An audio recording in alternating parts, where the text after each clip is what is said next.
Hello everyone, मैं राजेश भंडारी आप सबका स्वागत करता हूं अपने चैनल इलेक्ट्रिकल अड्डा में। आज जो मैं आप सबके सामने जो नेक्स्ट वीडियो लेके आया हूं वो लेके आया हूं क्लास 10th के ऊपर। ठीक है, क्लास 10th की जो मैथ्स है, क्लास 10th की जो मैथ्स है उसके ऊपर लेके आया हूँ यूके बोर्ड के बच्चों के लिए, उत्तराखंड बोर्ड के जो बच्चे हैं उनके। तो जैसे कि आपको पता है कि हम मैथ्स के इंपॉर्टेंट क्वेश्चन कर रहे थे, तो मैंने 5 चैप्टर तक आपको सारे प्रीवियस ईयर के जो 4 से 5 सालों में आए हैं क्वेश्चन वो सारे करवा दिए हैं 5th चैप्टर तक। आज जो नंबर है वो है 6 चैप्टर का।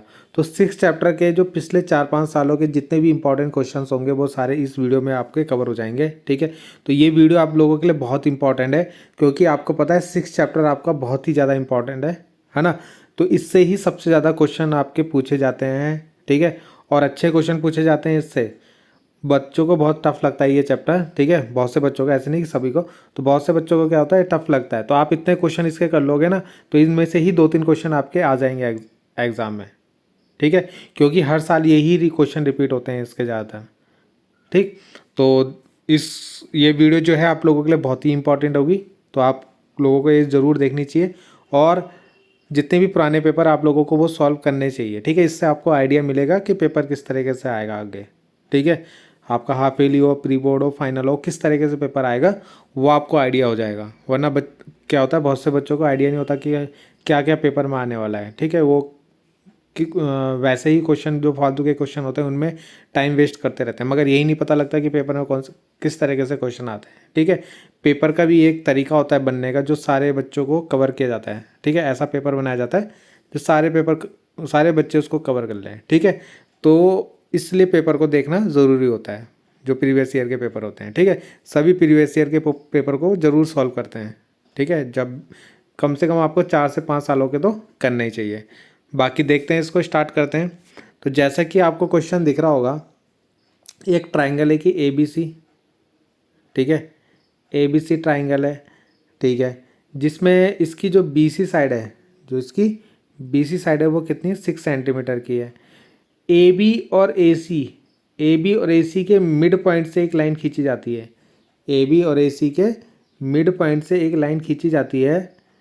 ठीक है, तो ए बी और ए सी के मध्य बिंदु को जोड़ने वाली रेखा की लंबाई क्या होगी, यानी जो लेंथ होगी इस मिड पॉइंट को टच करते हुए जो लाइन होगी उसकी लेंथ कितनी होगी। जैसे ये 6 सेंटीमीटर है ना, तो ये कितने सेंटीमीटर होगा वो आपको निकालना है। तो आपको ये याद रखना कि किसी भी ट्राइंगल के, है ना, किसी भी त्रिभुज के मिड पॉइंट से अगर आप कोई लाइन खींचोगे तो वो हमेशा इसका क्या होगा, हाफ होगा। हाफ मतलब ये 3 हो जाएगा।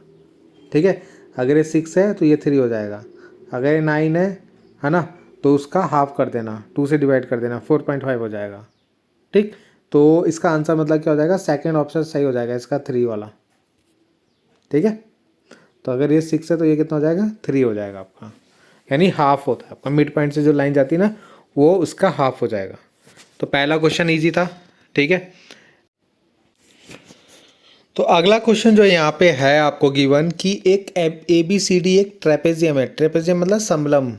ठीक है, इस तरीके से, सॉरी, ये आपका एक ट्रेपेजियम है। ठीक है, इस तरीके से ए बी सी डी एक ट्रेपेजियम है जिसके डायगोनल जो है इंटरसेक्ट कर रहे हैं ओ पॉइंट पे। ठीक है, तो आपको यहाँ से प्रूव करके क्या लाना है, A O equal to A O upon B O लेके आना है। A O upon B O लेके आना है, और एक आपको लेके आना है सी ओ अपॉन डी ओ, यानी सी ओ ये है, अपॉन में डी ओ ये लेके आना है आपको। इन दोनों को लेके आना अपॉन में। ठीक है, तो देखते हैं कैसे करेंगे इसको। तो ये इसका आंसर होगा। तो देखो कैसे करेंगे।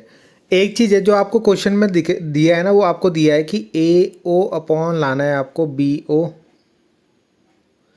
ए ओ अपॉन बी ओ, और एक लाना है आपको सी ओ अपॉन डी ओ। ठीक है, तो अगर आपने थेल्स थ्योरम पढ़ी होगी तो थेल्स थ्योरम क्या होती थी, अगर मान लो आप एक इस तरीके से एक मिड पॉइंट को खींचते हुए एक लाइन खींचते हो और ये लाइन आपस में पैरेलल है, तो हम क्या लिखते थे, साइड का रेशियो लिखते थे ना। जैसे मान लो ए बी सी आपका कोई ट्राइंगल है, तो ये साइड का रेशियो इसके, मान लो ये एम पॉइंट दे दिया आपने, ये एन दे दिया, तो ऐसे लिखते हैं ना, A M upon M B equal to A N upon N C. ठीक है, यही तो आपकी बीपीटी थ्योरम होती है कि ये जो साइड का रेशियो है ये क्या होता है आपका इक्वल होता है। ठीक है, A M upon M B और A N upon N C. तो ये आपको, ये हमारी थेल्स थ्योरम होती है। तो यही हमें यहाँ पे देखना, अगर हम देखें तो ए ओ के अपॉन में क्या आना चाहिए था, ओ सी आना चाहिए था, जबकि ए ओ के अपॉन में क्या दे दिया उसने, ये बी ओ दे दिया। ठीक है, तो यहाँ पे ना आप इसको थोड़ा सा चेंज कर दोगे, जो आपको गिवन है A O upon C O लिख दोगे और B O upon D O लिख दोगे इसको, यानी इसको इधर लेके आ जाएंगे, इसको इधर ला जाएंगे। ठीक है, इसको थोड़ा सा चेंज कर देंगे, ये आपको थोड़ा कंफ्यूज करने के लिए दिया है। तो हम मतलब ये प्रूव करके लाएंगे, ये प्रूव करके लाएंगे, तो इसका मतलब भी क्या हो जाएगा, यही हो जाएगा। ठीक है, तो हम ए ओ के अपॉन में ए के अपॉन में ओ सी लाएंगे और बी ओ के अपॉन में डी ओ लाएंगे। तो ये आपको दिख रहा होगा जैसे यहाँ पे ए बी के अपॉन में एम बी और ए एन के अपॉन में एन सी है, तो इस तरीके से ही यह बन जाएगा आपका। ठीक है, तो वो लेके आएंगे हम ये। तो देखते हैं, देखो कैसे करेंगे। तो यहाँ पे ना आपको थोड़ा सा कंस्ट्रक्शन करना पड़ेगा। यहाँ पे ना एक पैरेलल लाइन खींचनी पड़ेगी। ठीक है, क्या करनी पड़ेगी, पैरेलल लाइन खींचनी पड़ेगी ऐसे। ठीक, इस पैरेलल लाइन को नाम दे देना एक्स वाई, क्या दे देना एक्स वाई। और आपको ये पहले से दे रखा है कि ये दोनों आपस में क्या है, पैरेलल हैं। ठीक है, ए बी पैरेलल टू है सी डी। ट्रेपेजियम में आपको पता है दो पैरेलल साइड होती हैं। एक्स वाई को आपने बढ़ाया, जो ए बी और सी डी दोनों के पैरेलल है, यानी ये जो लाइन है ना एक्स वाई वाली, ये एक्स वाई ए बी के भी पैरेलल है और ये जो एक्स वाई है ये डी सी के भी पैरेलल है। तो यानी दोनों लाइन के पैरेलल है ये। ठीक है, तो ये आपको ध्यान रखना, यानी एक्स वाई लाइन आपको इस तरीके से खींचनी कि दोनों के पैरेलल होगी। तो सबसे पहले देखो हमें जो प्रूव करके लाना है, मैंने बताया ए ओ अपॉन सी ओ लाना है आपको पहले। तो अगर हम देखे थे ए ओ अपॉन सी ओ किस वाले ट्राइंगल में पड़ रहा है, तो देखो ए ओ ये है आपका अपॉन सी ओ, ये है ना। ठीक है, तो इसके लिए मैं ये वाला ट्राइंगल ले लूँगा, ये वाला। ठीक है, तो अगर आप देखो तो ए ऐसे ट्राइंगल है ना, ये है ए, ये है बी, ये है सी। ठीक, और ये लाइन इसको ऐसे कट कर रही है, इसको है वाई और ये है ओ, क्या है ओ। तो अगर यहाँ पे हम थेल्स थ्योरम लगाएं, आपको पता है ना ये दोनों लाइन पैरेलल, थेल्स थ्योरम के लिए कंडीशन क्या होती है कि ये लाइन आपस में पैरेलल होनी चाहिए। ठीक है, तो यहाँ पे साइड का रेशियो क्या हो जाएगा, इक्वल। तो इसको मैं ए ओ अपॉन सी ओ लिख दूंगा इक्वल टू में B Y upon Y C. ठीक है, तो ये मेरा पहला बन गया, पहली इक्वेशन बन जाएगी। क्या बन जाएगी, पहली इक्वेशन। ठीक है, तो ये यहाँ पे आपको देखो मैंने इसी तरीके से यहाँ पे फर्स्ट इक्वेशन यहाँ पे बना रखी है। ठीक, तो ये हमारी फर्स्ट इक्वेशन बन गई कि जब ये दोनों लाइन आपस में पैरेलल है, ओ वाई जो है, ओ वाई पैरेलल है किसके, ए बी के। ये जो ओ वाई लाइन है ये पैरेलल है ए बी के, तो यहाँ पे जो साइड का रेशियो होगा वो इक्वल होगा बीपीटी से। फिर से अब हम लेंगे कौन सा वाला ट्राइंगल में, अब लेंगे हम बी सी डी में। बी सी डी आपको दिख रहा होगा। अब बी सी डी ही क्यों लिया मैंने, क्योंकि आपको पता है मेरे को दूसरा लाना था O B upon O D. O B कौन सा है, ये, और ओ डी कौन सा है, ये वाला ट्राइंगल लेंगे अब हम। ठीक है, बी सी डी देखो क्यों लिया मैंने ये, क्योंकि इसके अंदर ओ बी भी आ रहा और ओ डी भी आ रहा जो हमें लेके आना था। तो ये वाला ट्राइंगल किस में पड़ रहा है, ये वाली लाइन किस में पड़ रहा है, इस वाले ट्राइंगल में पड़ रहा है। ठीक है, तो O B upon O D लेके आना है। तो सब देखते हैं इसको कैसे बनाएंगे। ये हमने बनाया बी डी सी ऐसे, ये बी, ये डी, ये सी। ठीक है, और ये लाइन इसको ऐसे कट कर रही है, इसको ओ, इसको वाई लिखेंगे। ठीक है, तो इसको क्या लिखेंगे देखो, O B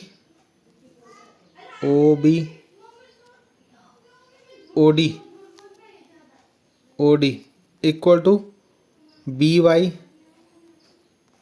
upon Y C, है ना। तो इसको बना देंगे हम सेकेंड इक्वेशन। क्या बना देंगे, सेकेंड इक्वेशन। तो जैसे आपको दिख रहा होगा यहाँ पे ये फर्स्ट इक्वेशन बन गई, ये सेकेंड इक्वेशन बन गई बीपीटी से। ठीक है, अब इन दोनों इक्वेशन को अगर आप देखो तो लेफ्ट हैंड साइड में दोनों के सेम है। जब दोनों के लेफ्ट हैंड सेम है तो राइट हैंड साइड भी क्या हो जाएगा, इक्वल हो जाएगा। तो यहाँ से A O upon C O और second equation O B upon O D. ठीक है, तो इस तरीके से हमारा प्रूफ हो गया। देखो बहुत इंपॉर्टेंट क्वेश्चन है ये, आपका आता ही आता है, 2 या 3 बार आया है पिछले 4-5 सालों में। ठीक है, तो इसको करना ज़रूरी है। बहुत सिंपल सा तरीका बताया करने का। ठीक है, बस आपको ये ध्यान देना है कि ये किस वाले ट्रायंगल में पड़ेगा और ये वाला किस वाले ट्रायंगल में पड़ेगा, किस त्रिभुज में पड़ेगा, वो आपको 2 ट्रायंगल याद रखने हैं। ठीक है, ABC और BCD में पड़ेगा ये। अगला क्वेश्चन यह है, ये एक ट्रायंगल बना के दे रखा है आपको। ठीक है, एक ट्रायंगल बना के दे रखा है और इसमें क्या दे रखा है, जो BD है उसकी वैल्यू दे रखी है, EC की वैल्यू दे रखी है, इसकी वैल्यू दे रखी है। आपको बोला है कि AD की वैल्यू निकालो और ये लाइन आपस में पैरेलल है। तो थेल्स थ्योरम लग रही है इसमें, BPT है ना, वही लग रही है। तो यहाँ पे आपको पता है कि जब आपकी दोनों साइड इक्वल होती हैं तो इसका आंसर देखते हैं। तो आपको पता है कि जब ये लाइन और ये लाइन आपस में पैरेलल होंगी, है ना, ये हमें गिवन है क्वेश्चन में, तो इनका साइड का रेशियो इक्वल ले लेंगे, यानी AD अपॉन DB और AE अपॉन EC। ठीक है, तो AD की वैल्यू हमें निकालनी है, तो इसको तो कुछ नहीं रखेंगे, DB की वैल्यू रख देते हैं हम। AD अपॉन DB की वैल्यू कितनी है, 7.2। AE की वैल्यू कितनी है, 1.5, सॉरी 1.8 है, 1.8 रखा। और EC की वैल्यू कितनी है, 5.4। ठीक है, तो यहाँ से AD को वैसे मैंने यहाँ पे x लिखा हुआ है, क्या लिखा हुआ है, x। तो x इक्वल टू क्या बनेगा बताओ, ये बनेगा 1.8 इंटू 7.2 अपॉन 5.4। ठीक है, तो आपको बताया है इससे कितनी बार कटेगा, पॉइंट से पॉइंट आओगे ना, तो 3 बार कटेगा और 3 से इसको काटोगे तो 2.4 आएगा। 3 2 जा 6 और 3 4 जा 12, है ना, तो 2.4 आएगा आंसर इसका। तो इसका आंसर जो है वो 2.4 आएगा। AD जो वैल्यू है यानी जो x है वो 2.4 आ गया आपका। अब मैं आपको एक चीज़ बताने वाला, एक क्वेश्चन आपका ऐसे भी बनेगा ही बनेगा, चाहे ये 1 नंबर में आए चाहे ये 2 नंबर में आए, ये क्वेश्चन आपका बनेगा। ठीक है, तो ये भी आपको करना जरूरी है। बहुत अच्छा क्वेश्चन है, बहुत इंपॉर्टेंट क्वेश्चन है, आता ही आता है। अगला क्वेश्चन है कि एक त्रिभुज है आपके पास, एक ट्राइंगल है, मतलब ABC। ठीक है, ABC आपका एक ट्राइंगल है जिसकी BC भुजा पर एक बिंदु D है, यानी यहाँ पे एक D है।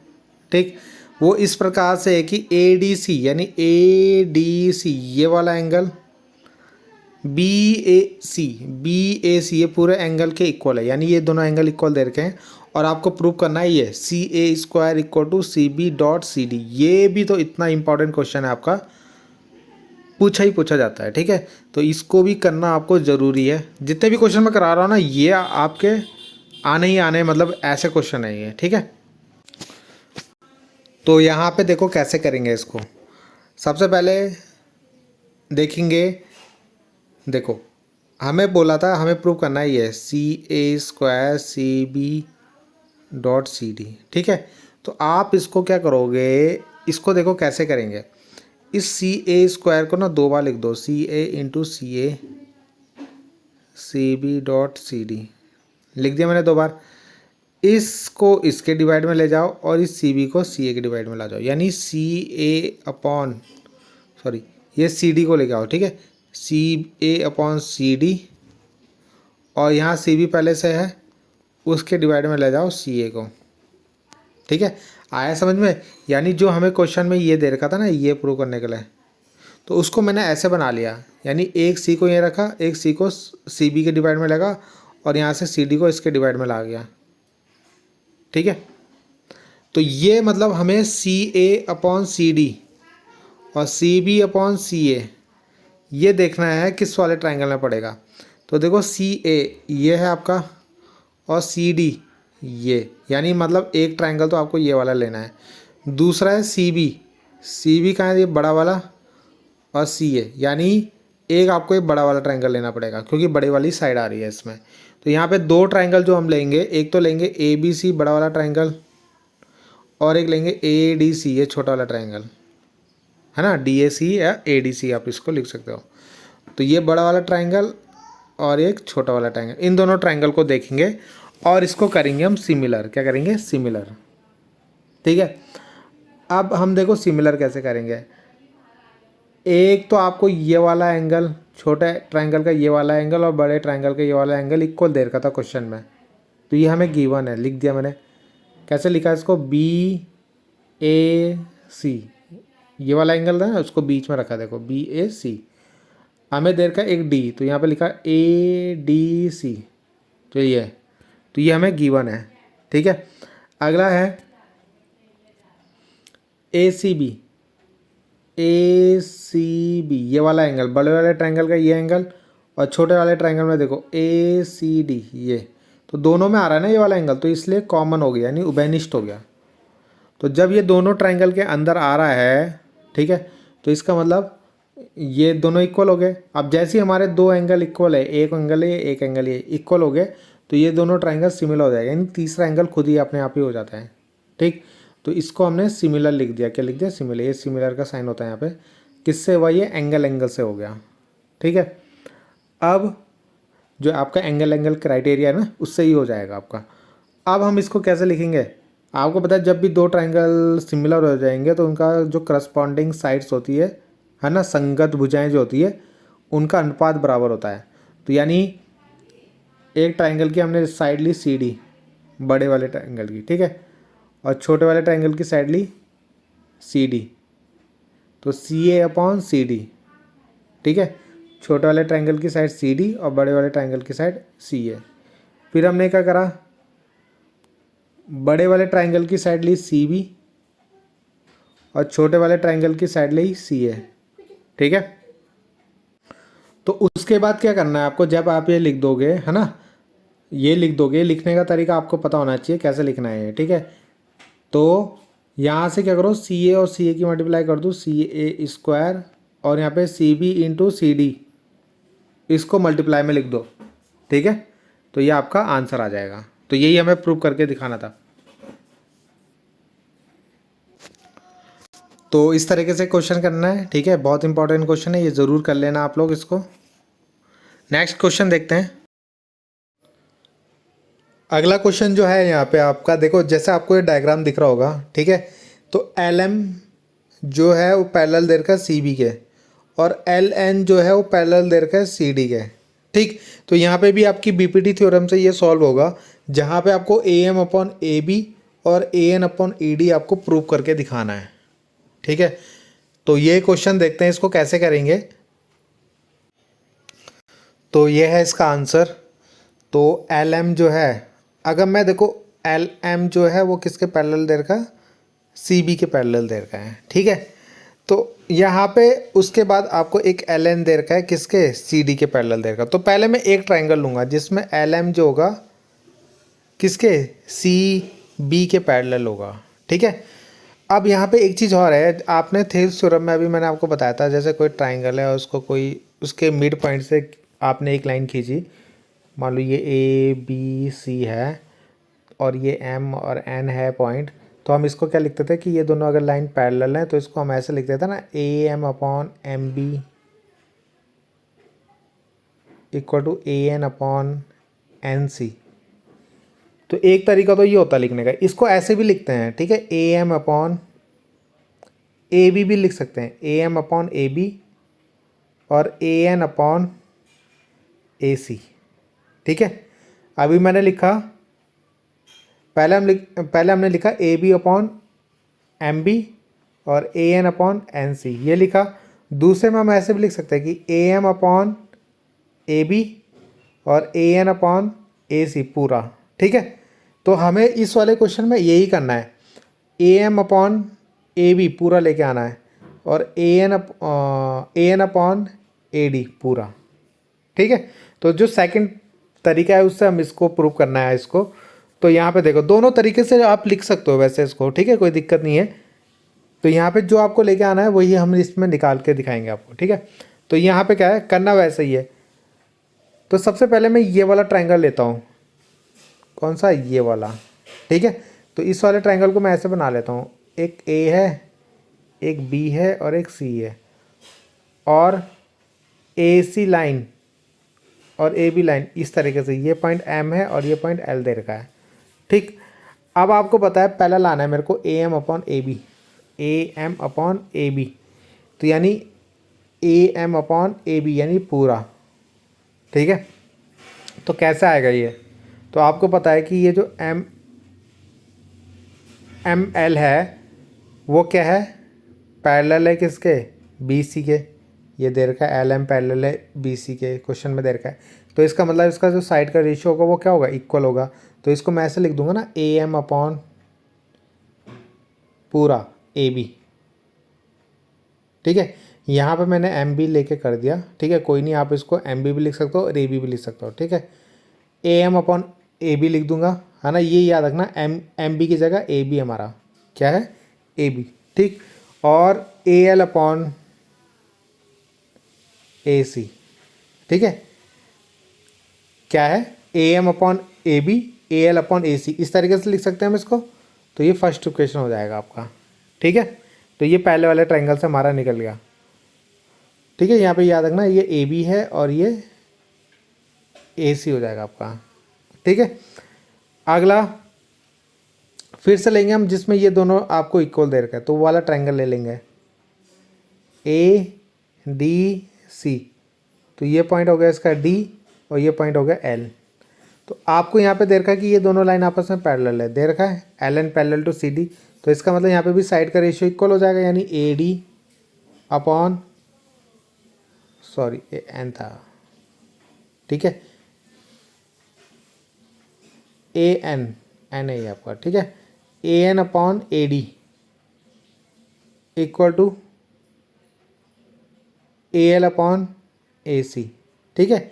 इसके बना देंगे हम सेकंड इक्वेशन। तो अगर आप फर्स्ट और सेकंड इक्वेशन को देखो तो यहाँ पे ये दोनों तो सेम है राइट हैंड साइड में, इसका मतलब लेफ्ट हैंड साइड भी क्या हो जाएगा, सेम। तो मैंने आपको बताया था एम बी की जगह मैंने बोला था यहाँ पे ए बी है, क्या है, ए बी, और जो एन डी है उसकी जगह क्या है आपका, ए डी है, क्या है, ए डी। तो इस तरीके से क्या आ जाएगा आपका A M upon A B और A N upon A D, ठीक है। यही हमें लेके आना था। देखो थोड़ा सा कन्फ्यूजन यहाँ पे ये हो गया होगा आपको कि ये एम बी, मैंने एम बी लेके चल रहा हूँ और क्वेश्चन में उसने ए बी बोला था, तो A M upon A B लिखना था बस मेरे को, ठीक है। ये थोड़ा सा आपका वो हो गया था गलत क्या हुआ है, मतलब लिखने के लिए आप इसको ऐसे भी लिख सकते हो, ठीक है। बस आप याद ध्यान रखना A M upon A B लिखना है मेरे को, ठीक है, और इधर वाले में ए एन अपॉन ए डी लेना है, ठीक। तो दूसरा तरीका जो मैंने आपको स्टार्टिंग में बताया था उस तरीके से इसको लिखना है, जिससे क्या हो जाएगा, ये दोनों इक्वल आ जाएंगे। नेक्स्ट क्वेश्चन देखते हैं। अगला वाला ये जो क्वेश्चन है ये भी बहुत इंपॉर्टेंट सा क्वेश्चन है आपका, ठीक है, इंपॉर्टेंट क्वेश्चन है, पूछा जाता है ये। तो यहाँ पे क्या है, ये आपको दो पैरेलल लाइन दे रखी है, उनको ये लाइन ऐसे ऐसे कट कर रही है, ठीक है, इंटरसेक्ट कर रही है इसको ओ पॉइंट पे, ये दोनों जो लाइन है ना आपस में इंटरसेक्ट कर रही है ओ पॉइंट में। तो आपको यहाँ पे जो एंगल है वो दे रखे हैं, आपको क्या निकालना है, क्या एक डी ओ सी निकालना है और एक डी सी ओ निकालना है, ठीक है। डी ओ सी कहाँ है, डी ओ सी ये वाला एंगल है, और डी सी ओ ये वाला एंगल निकालना है, ठीक है। तो ये दो एंगल आपको निकालना है। तो ये क्वेश्चन है हमारा, ठीक है। यहाँ पे हमारा जो गिवन है ये मैंने डायग्राम में भी बनाई है, 70 डिग्री दे रखा है और ये 125 दे रखा है आपको, ठीक है। बाकी इसमें हमें ये निकालना है, ये निकालना है, ये नहीं निकालना, ठीक है, इसको हटा देना है यहाँ पे। तो ये हमें फाइंड नहीं करना है। तो यहाँ पे देखो कैसे करेंगे, अगर आप इसको देखो तो ये दो पैरेलल लाइन ऐसे है, ये लाइन एक इस तरीके से जा रही है और ये लाइन इसको कट कर रही है यहाँ पे, और ये एंगल बन रहा है 125, कितना बन रहा है 125। तो इसके साथ ये एंगल भी बन रहा होगा यहाँ पे, है ना। आपको पता है लीनियर एंगल कैसा होता है, ऐसा बनता है ना पूरा। तो अगर कोई स्ट्रेट लाइन में ऐसा एंगल बनता है उसको लीनियर एंगल बोलते हैं, लीनियर पे एंगल, ठीक है। तो कितना होता है इसकी वैल्यू 180। तो यहाँ पे एक लाइन ऐसे कट कर रही है उसको, तो ये 125 है, तो इन दोनों और ये एंगल आपको निकालना है। तो कैसे निकालोगे? तो देखो कैसे लिखेंगे इसे लिखेंगे बी, एक मिनट है, सी ओ बी दे रखा है आपको 125, वो आपको दिख रहा होगा डायग्राम में 125 है। डी ओ सी ये एंगल, इन दोनों का सम जो होगा 180 होगा। किससे? लीनियर पेयर से होगा ना। कौन कौन सा एंगल आपको दिख रहा है जो मैंने यहाँ पे भी बनाया है? ये वाला एंगल और ये वाला, इन दोनों एंगल का सम होगा 180। ठीक है, तो ये एंगल 125 दे रखा है 125, तो 125 उधर जाएगा, तो 180 में से 125 को माइनस करोगे तो कितना आएगा? 55। तो ये वाला एंगल आ गया हमारा 55 आ गया है। ठीक है, अब जैसे ही ये एंगल हमारा क्या निकल गया है? 50 निकल गया ये वाला एंगल। ठीक है, अगर मैं यहाँ पर जूम करूँ इसको, तो ये वाला एंगल हमारा 50 निकल गया, ये हमारा 70 है। तो अगर मैं इस पूरे ट्रायंगल में देखूँ इस वाले में, ठीक है, तो यहाँ से हमें देखो ये वाला एंगल निकालना था ना, DOC तो मैंने निकाल दिया पहला, ये वाला एंगल। अब हम ये वाला एंगल निकालेंगे। ठीक है, DCO वाला। तो आपको पता है तीनों एंगल का सम कितना होता है? 180। ऐसे बन रहा है ना, ये D है, ये C है, ये O है, तो ये तो 70 है, ये 50 है। तो ये वाला एंगल कैसे निकालेंगे? आपको पता है एंगल सम प्रॉपर्टी, तीनों एंगल का सम 180 होता है। तो 70 जो आपका लिखा हुआ है ये D वाला, तो इसको कैसे लिखोगे? ODC 70। दूसरा लिखेंगे कौन सा? DOC कितना आया हमारा? 55। तो DCO ये वाला एंगल DCO कितना होगा ये? तो कैसे निकालोगे? 70 रखोगे, 55 रखोगे, वो दोनों उधर जाएंगे, माइनस हो जाएंगे 180 में से। 70 प्लस 55 कितना हो गया? 125 उधर लेके जाके माइनस कर देंगे, तो कितना आएगा? 55 डिग्री आ जाएगा। ठीक है, तो इस तरीके से एंगल DCO निकल जाएगा आपका। अगला जो क्वेश्चन है ये भी बहुत ही ज़्यादा इंपॉर्टेंट है, जिसको हम BPT थ्योरम बोलते हैं। ठीक है, या हम इसको थेज थ्योरम बोलते हैं। तो इस थ्योरम को हमें प्रूव करना है। तो इस थ्योरम में क्या बोला गया है कि जैसे मान लो कोई आपका ट्रायंगल है, ठीक है, अब इस ट्रायंगल में आपने मान लो ये ट्रायंगल ABC ले लें इसको, ठीक, इस ट्रायंगल की एक साइड यानी एक भुजा के समांतर आपने क्या करी? एक लाइन खींची। ठीक है, तो जो ये लाइन आपने खींची है इसके समांतर, मान लो ये M पॉइंट पे और N पॉइंट पे बाकी दोनों भुजाओं को क्या कर रहा हो? प्रतिच्छेद कर रहा हो। ठीक है, यानी उनको इंटरसेक्ट कर रहा होगा।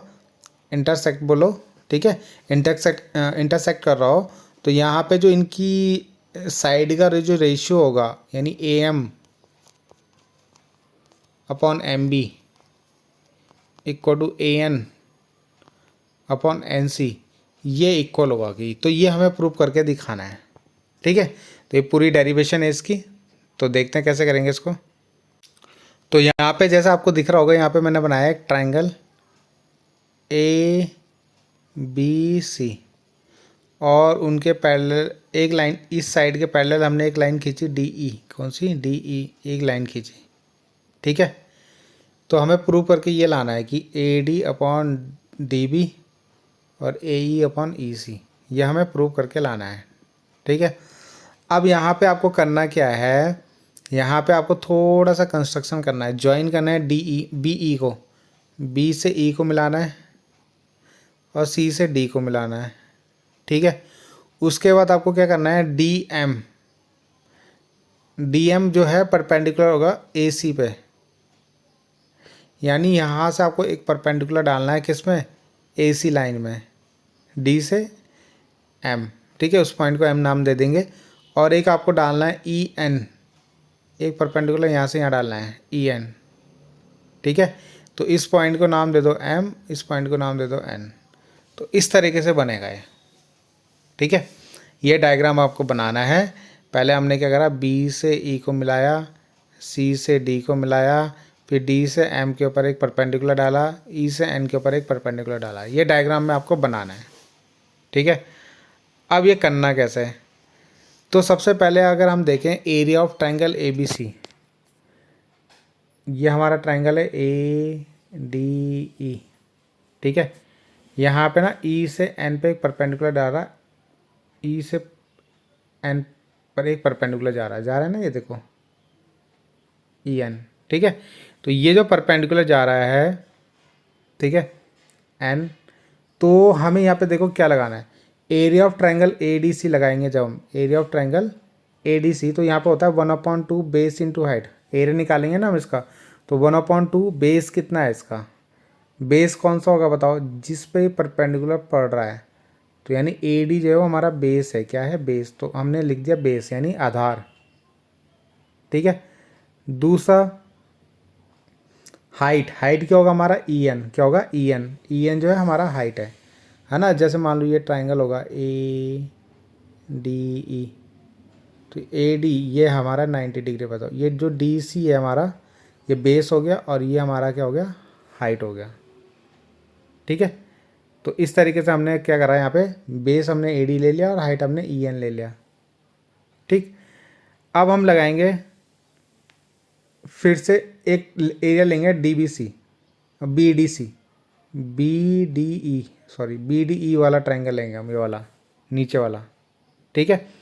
अब यहाँ पे क्या करेंगे, जब ये वाला ट्रायंगल लेंगे तो यहाँ पे भी क्या होगा, इस पे भी इसका भी एरिया निकालेंगे, तो वही फॉर्मूला लगाएंगे, 1/2 आएगा बेस, बेस क्या लेंगे इसके लिए, बेस ये लेंगे, कौन सा, डी बी, ठीक है। और जब बेस ये लेंगे तो इस पर परपेंडिकुलर कौन सा लेंगे, यही लेंगे ई एन, क्या लेंगे, ई एन, जो इस पे पड़ रहा है, ठीक है। अब आप बोलोगे ये तो इसके अंदर ट्रायंगल के अंदर आ रहा है, इन रहा ऊपर आ रहा है, तो ये देखो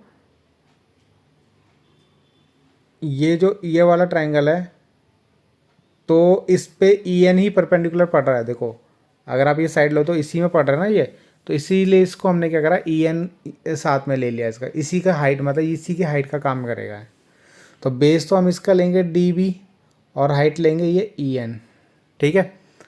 अब हम क्या करेंगे, दोनों को रेशियो निकाल लेंगे, डिवाइड में रखेंगे, तो क्या होगा, 1/2 से 1/2 कट जाएगा दोनों का, ई एन से ई एन कट जाएगा आपका, तो क्या बचा, A D upon D B, A D upon D B बचा, ठीक है, A D upon D B आ गया, ठीक। ऐसे ही अब वैसे इस साइड वाला भी करना है हमें, दोनों साइड है ना, दोनों साइड लाना है ना, तो सिमिलरली करके लिख देंगे। फिर से लेंगे ये वाला ट्रायंगल,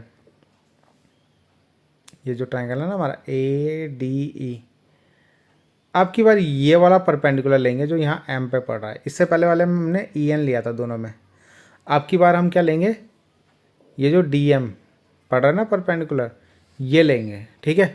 तो यहाँ पे कैसे करेंगे, 1/2 बेस इंटू हाइट ही होता है, 1/2 लिखेंगे, बेस कितना होगा बताओ हमारे यहाँ पे, ए ई, क्या होगा, ए ई बेस हो जाएगा, है ना।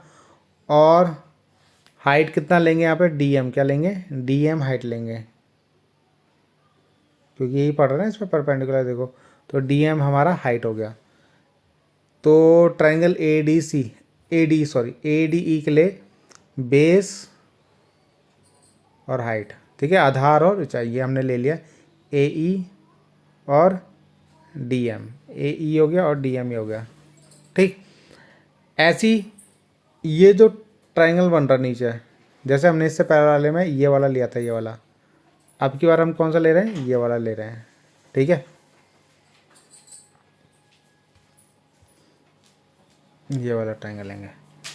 तो इसके लिए देखो, इसके लिए बेस लेंगे ई सी, ठीक है, और परपेंडिकुलर कौन सा लेंगे, यही लेंगे, कौन सा, डी एम लिया, डी एम, तो वही बेस इंटू हाइट लगाया, बेस ई सी लिया और हाइट डी एम लिया, तो ये डी एम से डी एम कट जाएगा, 1/2 से 1/2 कट जाएगा, तो ए ई अपॉन ई सी, बस आधा काम हमारा हो गया। अब एक लाइन आपको याद रखनी है, अगर आप ये दोनों ट्रायंगल देखो, ये वाला और ये वाला, तो इन दोनों ट्रायंगल में क्या है, ये जो डी ई लाइन है वो कॉमन आ गया, यानी दोनों का बेस कॉमन आ गया, इस वाले में भी ऐसे ही बन रहा है और ये वाला, तो इन दोनों में ये वाली साइड जो है कॉमन है, यानी इनका बेस कॉमन है। तो जब भी ऐसा होगा तो इन दोनों का एरिया इक्वल होगा, यानी इसका इसका एरिया इक्वल हो गया, क्या हो जाएगा, एरिया इक्वल हो जाएगा दोनों का। तो यहाँ पे आपको ये लाइन लिखनी है, बहुत सारे बच्चे क्या करते हैं यहीं पे छोड़ देते हैं इसको, ये लाइन आपको लिखनी ज़रूरी है वरना आपके नंबर कट जाएंगे।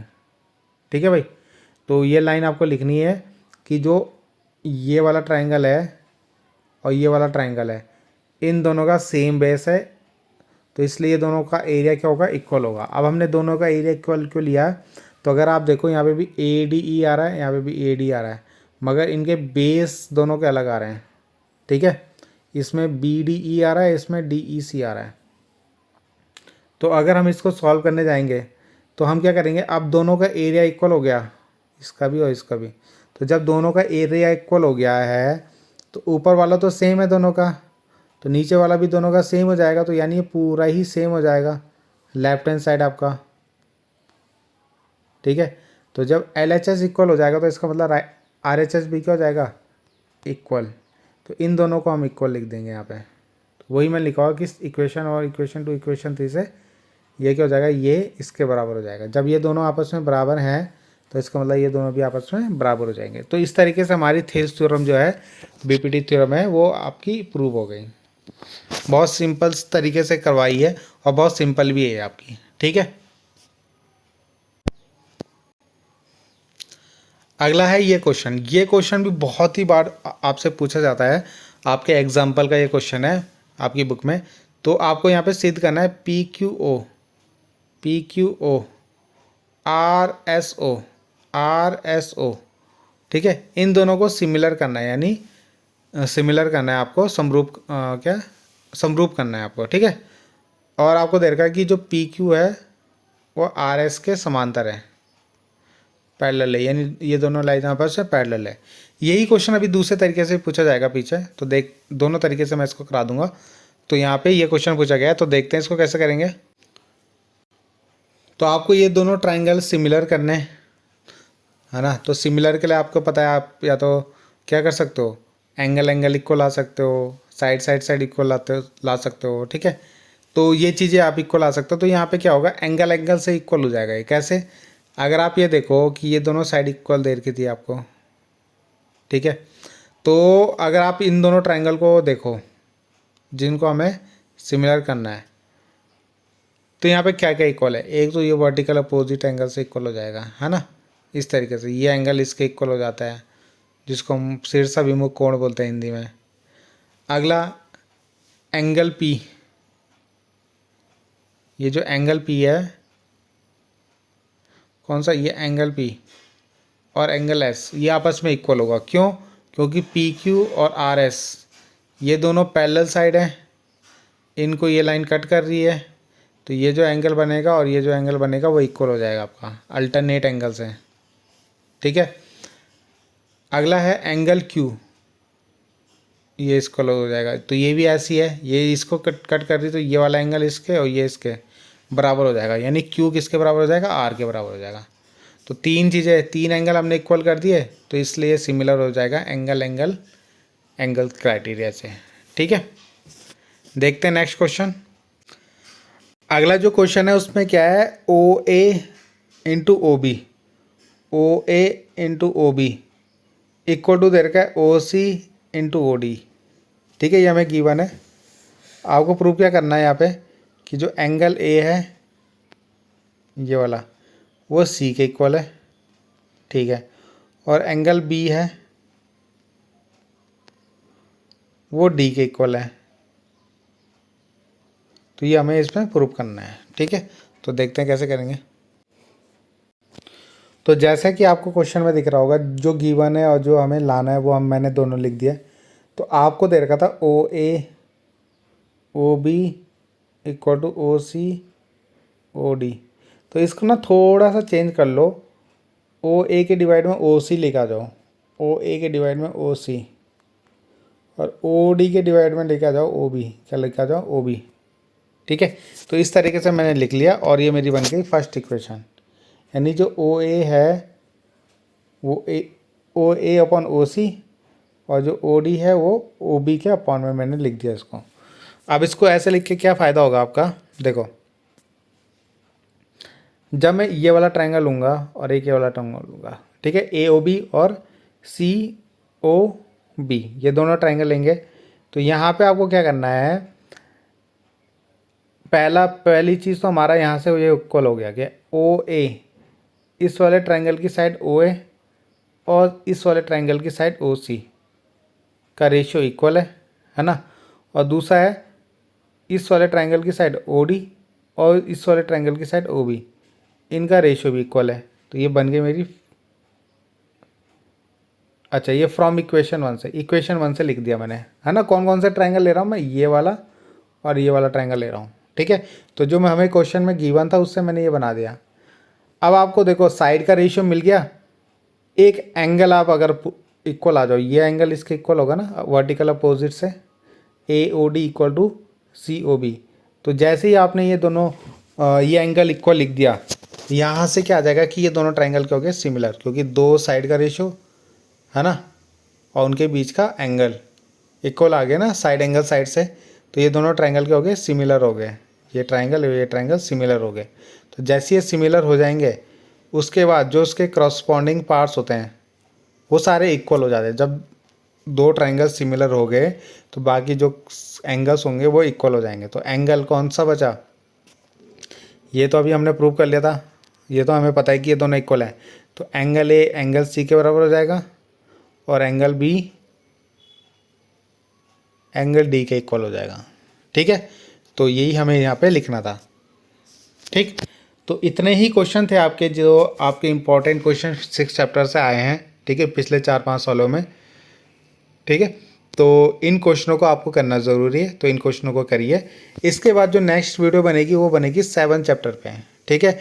और ऐसे ही आपके जो है साइंस के भी जो भी इम्पोर्टेंट क्वेश्चंस होंगे वो भी मैं स्टार्ट करने जा रहा हूँ, ठीक है। तो आप लोगों को बने रहना है। बाकी कोई भी अगर आपको कहीं पे भी दिक्कत है तो कमेंट ज़रूर करना, ठीक है। मैं उनके जो भी सॉल्यूशन होगा उसको ज़रूर सॉर्ट आउट करने की कोशिश करूँगा, ठीक। बाकी मिलते हैं हम नेक्स्ट वीडियो में। Thank you.